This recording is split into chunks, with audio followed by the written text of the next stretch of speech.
I'll just say this. I've known so many people in these past few weeks, especially these weeks that we've been at home, who've gotten hacked on Instagram. And I feel like when it comes to stealing data, like there's something. And then like on Twitter, there's always these spam accounts. And I'm just like, honestly, there's more red flags in these other companies. And also, I was reading this article and it was about like the question was who benefits from the TikTok ban. And I feel like if I thought about who benefited from it, not even some conspiracy stuff, but it's just like the only person who benefit would be Mark Zuckerberg. And I feel like he also donated money to the Trump administration. So if it did shut down, I feel like he would just create his own app. But like this still in data stuff, like I don't believe that that's what.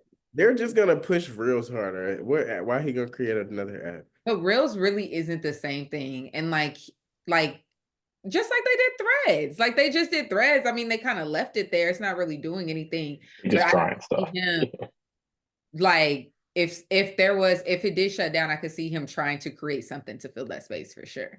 Well, And Red Dot, Hmm? yeah, it's the number one But like that's also app Chinese right now. too. I don't get that. I don't get that. I was like, it's also Chinese too. So I'm like, I mean, they're both gonna get shut down. Or I don't I get don't it. know. I I mean the guess big that.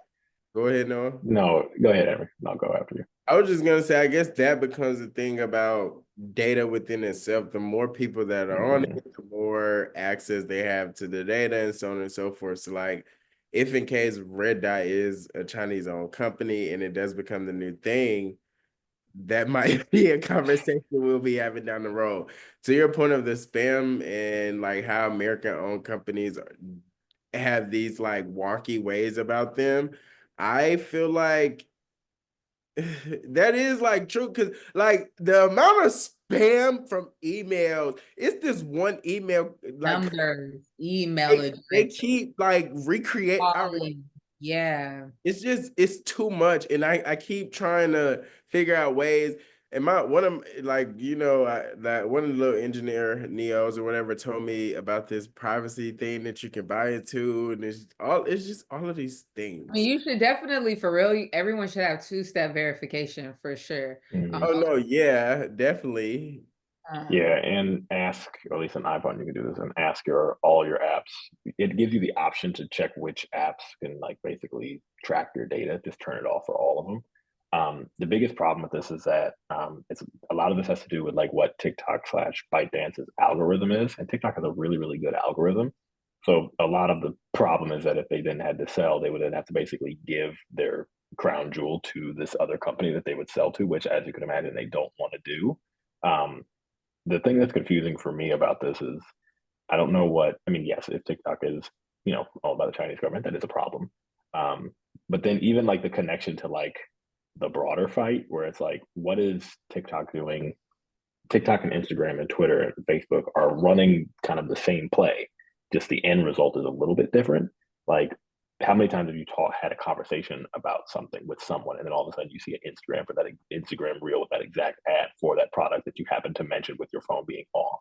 It's like all of these companies and social That's media are the all engaging in advancement this. of technology though and AI. So like to your point of like how you're saying you can go into your iPhone or whatever phone and turn off the data. If you get the iPhone 16, AI is already like made Mhm.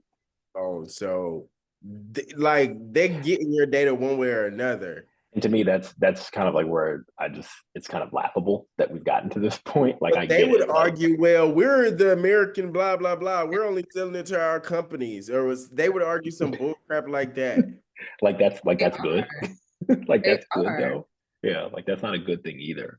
And I think that's the I'm not thing where it's saying like, it. Well, yeah, come to as a person that works, I scum people, not scum, but like I go through people's data or demographics of data often.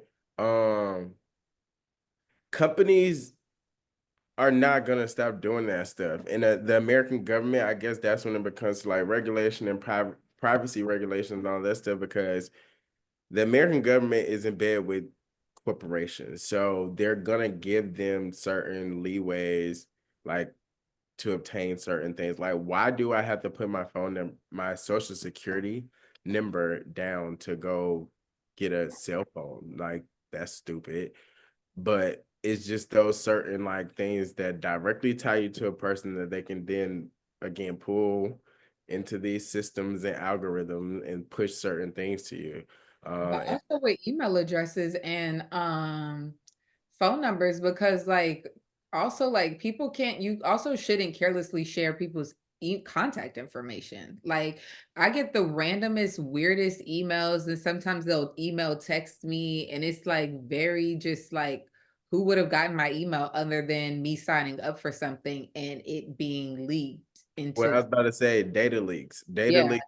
Remember that time period, like 2018, 2019, all Yeah, of those Equifax and all of us were getting that. yeah. Yeah. all of those companies were getting data breach. So like that information just didn't disappear. I think for me, since that time period, I've seen an increasing amount of Mhm. spam. So that lets me know that like even like sometimes when I'm logging into my Apple, it'll tell you like, hey, this password has been in a data breach. Compromise. Yeah.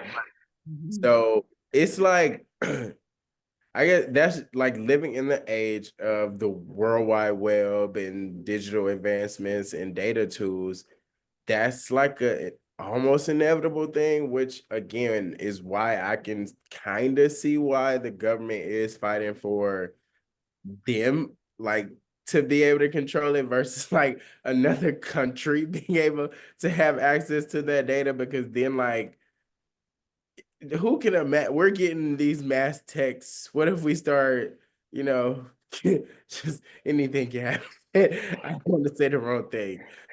No, anything that is the weird thing. And like even if you think about like our podcast email, how many like random spam emails do we get just on that? And we don't even share that with anybody. People we just signed up on SoundCloud and a couple other things, and all of a sudden we're getting emails It from is who on knows public. what.